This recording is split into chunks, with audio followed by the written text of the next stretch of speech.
Bienvenidos al estudio de la lección de Escuela Sabática, La Educación, cuarto trimestre del 2020.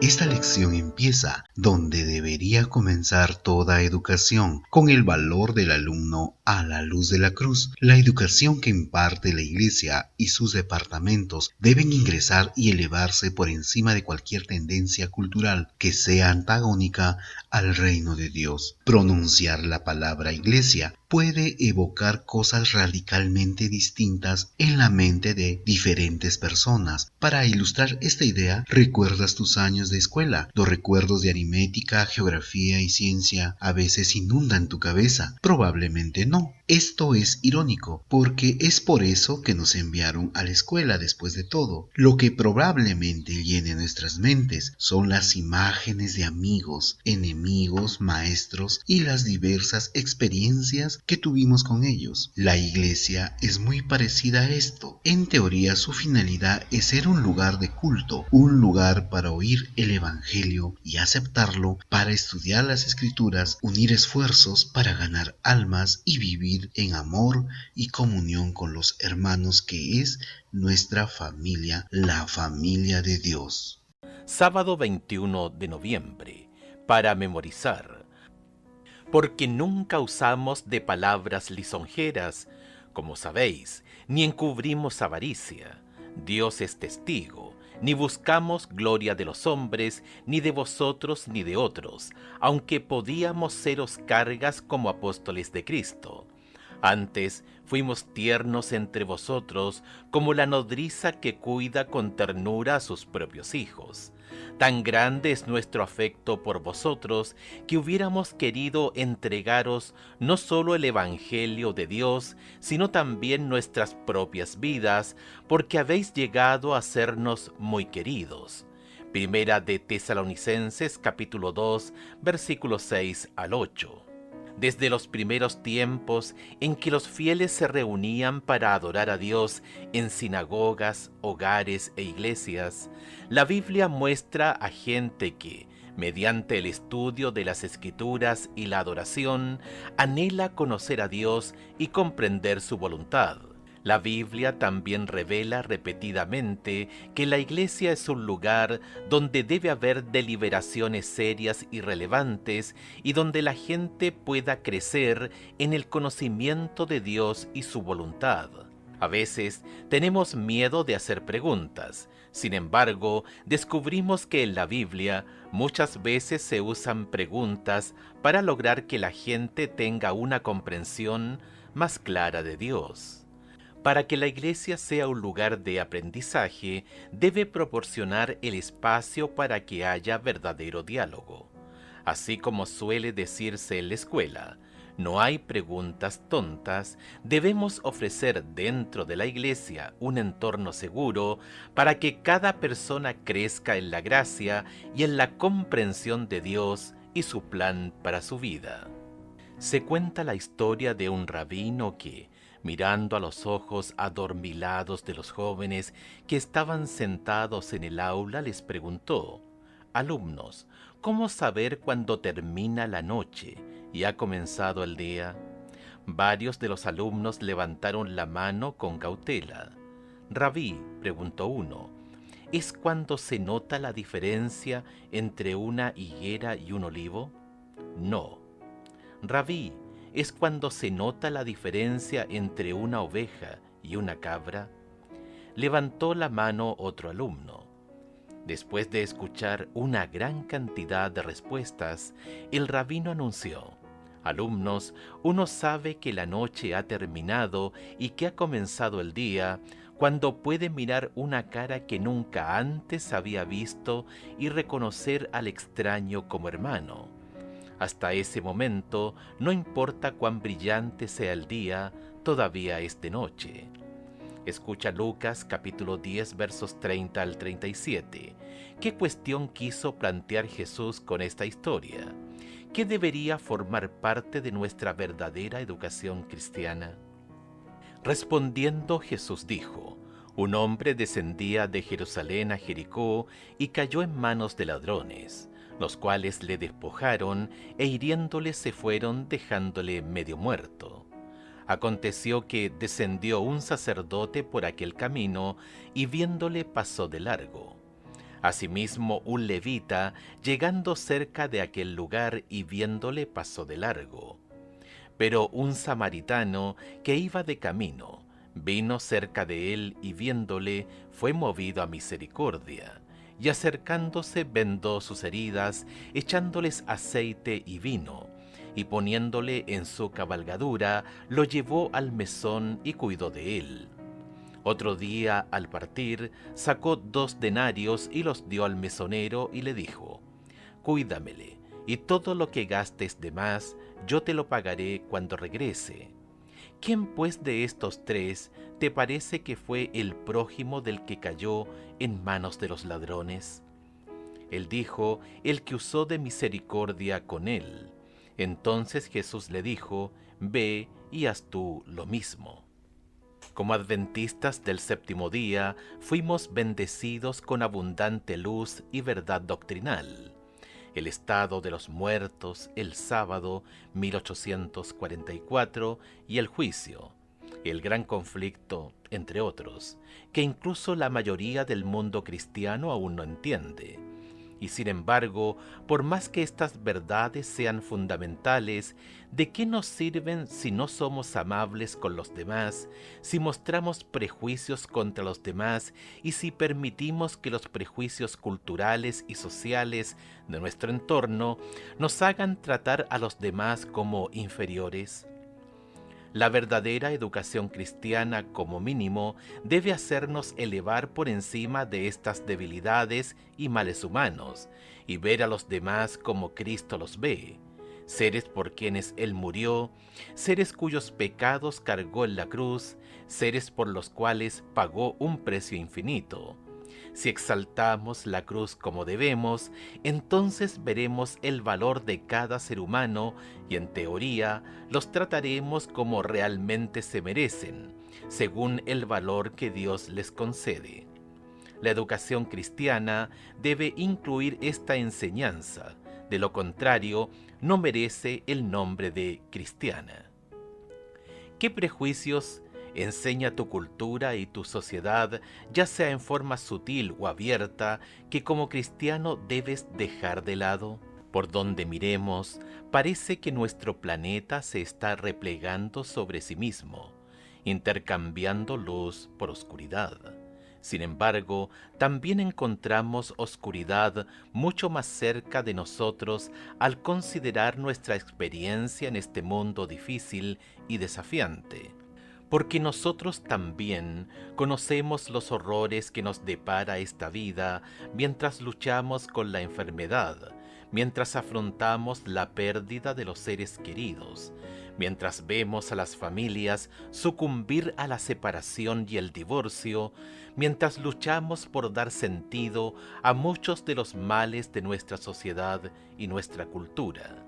No obstante, en medio de este panorama de ruina moral y oscuridad espiritual, en medio de todo este ruido externo e interno, escuchamos las palabras de Jesús para cada uno de nosotros. Ustedes son la luz del mundo. Una ciudad en lo alto de una colina no puede esconderse, ni se enciende una lámpara para cubrirla con un cajón. Por el contrario, se pone en la repisa para que alumbre a todos los que están en la casa. Hagan brillar su luz delante de todos, para que ellos puedan ver las buenas obras de ustedes y alaben al Padre que está en el cielo. Mateo capítulo 5 versos 14 al 15. ¿Qué nos enseñan estos versículos acerca de cómo debemos vivir? ¿De qué manera como cristianos lo que hacemos impacta en cómo los demás ven a Dios? Sentada junto al mar de Galilea, ese día bajo el sol ardiente, ¿cómo habrá entendido sus palabras la audiencia de Jesús? Los que escucharon sus palabras sabían todo acerca de la luz y la oscuridad. Por cierto, tenían mucha oscuridad para temer. Vivían bajo la ocupación romana en una sociedad militarizada que, a pesar de su falta de teléfonos, computadoras e internet, en muchos sentidos era tan eficiente como la nuestra y en algunos aspectos aún más aterradora. Los romanos estaban en todas partes y les recordaban a las masas en la ladera que quienes insistían en causar problemas rápidamente se encontrarían con los torturadores y con una muerte desnuda en una cruz romana. Y sin embargo, aquí estaba Jesús, llamándolos a vivir como la luz, a ser misericordiosos, a ser puros de corazón, a ser pacificadores. Por ende, la educación cristiana debe enseñar a nuestros alumnos a ser luces en el mundo, para poder tomar decisiones que revelarán la realidad y la bondad de Dios a los demás. ¿De qué manera podemos mostrar a los demás la realidad y la bondad de Dios? Si como iglesia nos proponemos seriamente ser una fuerza para la educación cristiana, es imperativo que comencemos con Jesús. Jesús llamó a los discípulos. Los entrenó para misionar caminando con ellos. Jesús les brindó la oportunidad de relacionarse con la gente que debían cuidar y amar. Y diariamente Jesús los desafiaba con su visión de lo que podría ser este mundo cuando las personas comienzan a tratarse como hermanos y hermanas. Escucha Lucas capítulo 4, versículos 18 al 23. ¿Cuál es el mensaje de Cristo para todos los que somos sus seguidores? El Espíritu del Señor está sobre mí, por cuanto me ha ungido para dar buenas nuevas a los pobres. Me ha enviado a sanar a los quebrantados de corazón, a pregonar libertad a los cautivos y vista a los ciegos, a poner en libertad a los oprimidos, a predicar el año agradable del Señor. Y enrollando el libro lo dio al ministro y se sentó, y los ojos de todos en la sinagoga estaban fijos en él. Y comenzó a decirles: hoy se ha cumplido esta escritura delante de vosotros. Y todos daban buen testimonio de él y estaban maravillados de las palabras de gracia que salían de su boca y decían: ¿no es este el hijo de José? Él les dijo: sin duda me diréis este refrán: médico, cúrate a ti mismo. De tantas cosas que hemos oído que se han hecho en Capernaum, haz también aquí en tu tierra.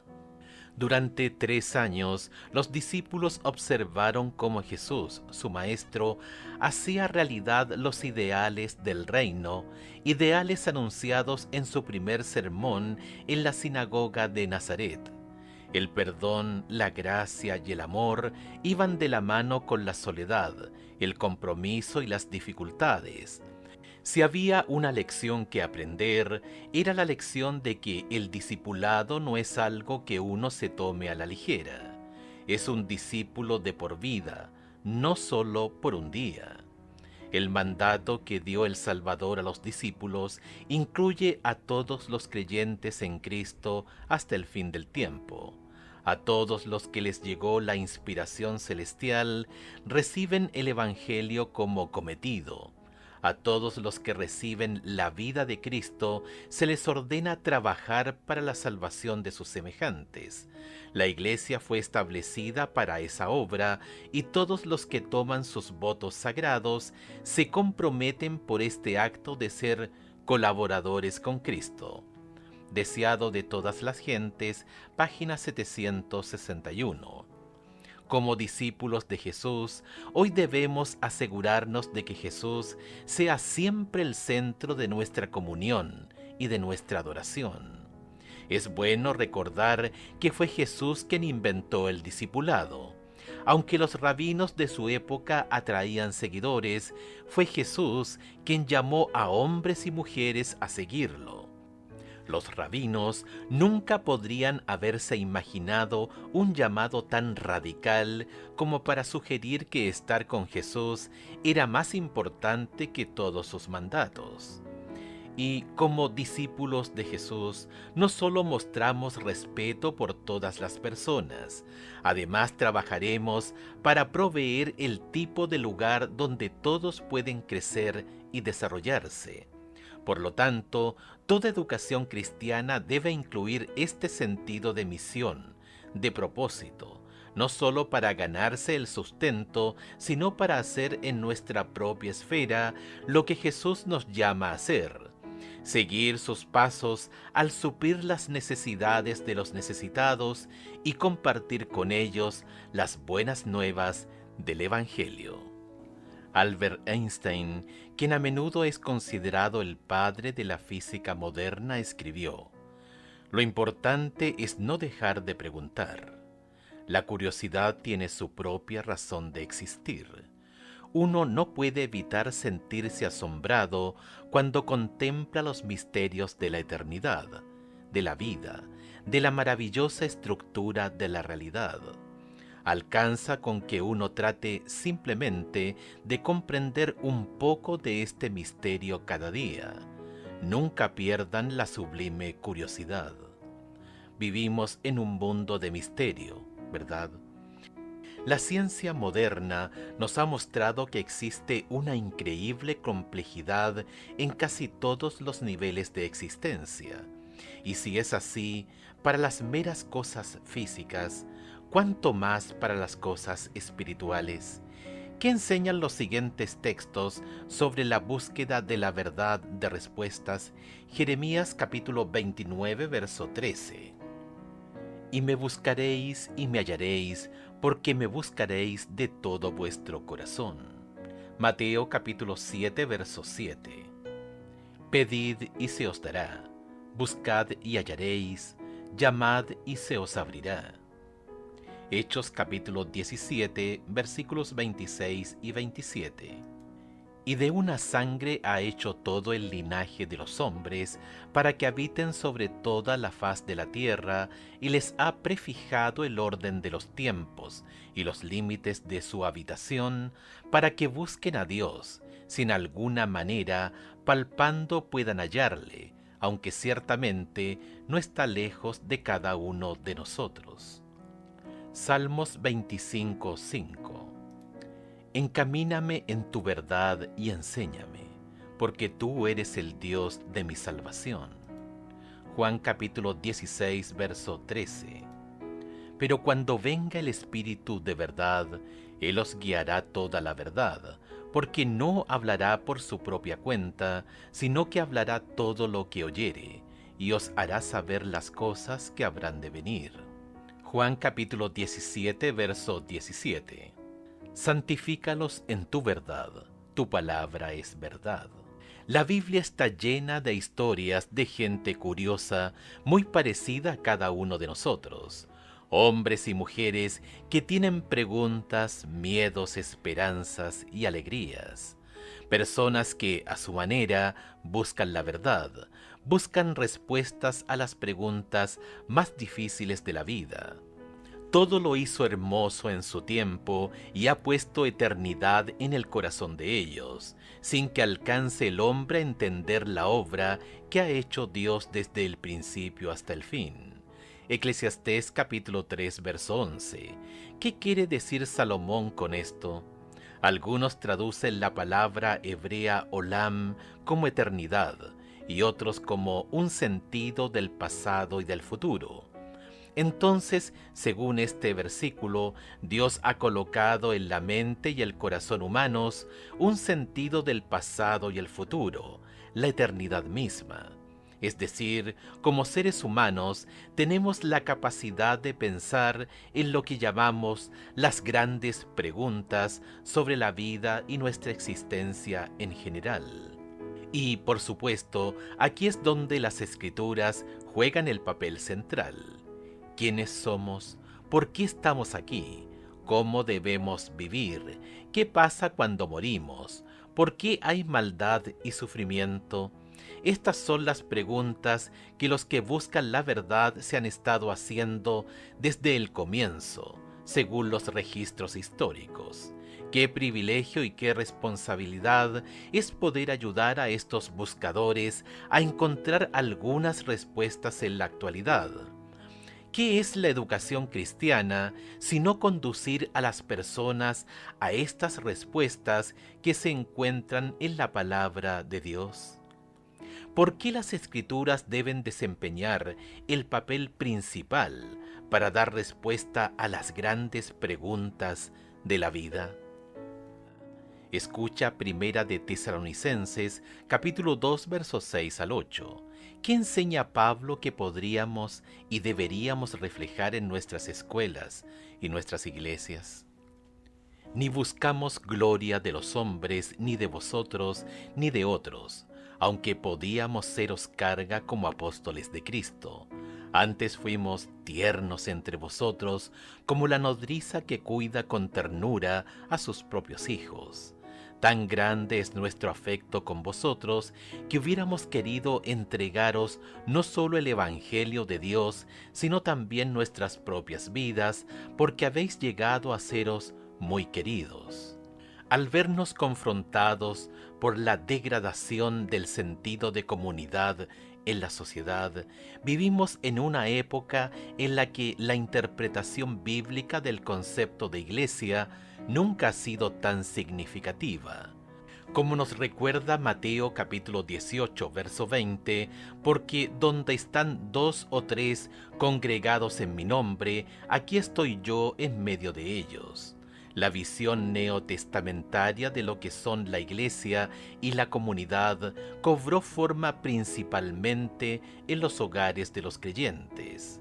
Fue allí donde la comunidad se reunía en grupos pequeños para orar, cantar, celebrar la cena del Señor, aprender y compartir las palabras de Jesús entre ellos. Estos grupos de culto también llegaron a ser las primeras escuelas de la iglesia, ya que este era el lugar donde conocían la Biblia y la nueva vida en Jesús. Los escritos de Pablo, como Romanos capítulo 12, verso 2, no se amolden al mundo actual, sino sean transformados mediante la renovación de su mente. Así podría comprobar cuál es la voluntad de Dios, buena, agradable y perfecta. Sugieren que la Iglesia se tomó muy en serio esta obra de educación. Estos primeros creyentes pronto descubrieron que es en comunidad como se puede vivir mejor el Evangelio. En comunidad tenemos razones para cantar más fuerte, orar con más fervor y ser más cariñosos y compasivos. Cuando escuchamos a otros hablar de la bondad de Dios, sentimos lo bueno que ha sido con nosotros. Cuando escuchamos en las luchas y las heridas de los demás, sentimos el cuidado de Dios en nuestra vida y experimentamos un deseo renovado de ser instrumentos de su gracia y de su poder sanador. En el pasaje de hoy, Pablo afirma que el Evangelio de Dios lo es todo. El poder de la cruz, la resurrección del Señor, la promesa de su regreso. Simplemente no había mejor noticia en todo el mundo, y Pablo pasó su vida entregando al desafío de compartir la historia de Jesús con total integridad y compromiso. No obstante, Pablo sugiere que el mensaje del Evangelio se puede entender mejor, se puede experimentar mejor a través del acto de compartir la vida. Nunca debemos olvidar que la gente observa de cerca para ver si nuestra vida ilustra el mensaje de gracia que se encuentra en la Biblia. Piensa bien en cómo vives y hazte esta pregunta: ¿qué tipo de testigo soy para quienes me rodean? Para estudiar y meditar, Cristo frustró esa esperanza de grandeza mundanal. En el Sermón del Monte trató de deshacer la obra que había sido hecha por una falsa educación y de dar a sus oyentes un concepto correcto de su reino y de su propio carácter. Sin embargo, no atacó directamente los errores de la gente. Vio la miseria del mundo por causa del pecado, pero no delineó demasiado vívidamente la miseria de ellos. Les enseñó algo infinitamente mejor de lo que habían conocido antes. Sin combatir sus ideas acerca del reino de Dios, les habló de las condiciones de entrada a él, dejándolos sacar sus propias conclusiones en cuanto a su naturaleza. Las verdades que enseñó no son menos importantes para nosotros que para la multitud que lo seguía. No necesitamos menos que dicha multitud conocer los principios fundacionales del reino de Dios, deseado de todas las gentes, página 266. Preguntas para dialogar. 1.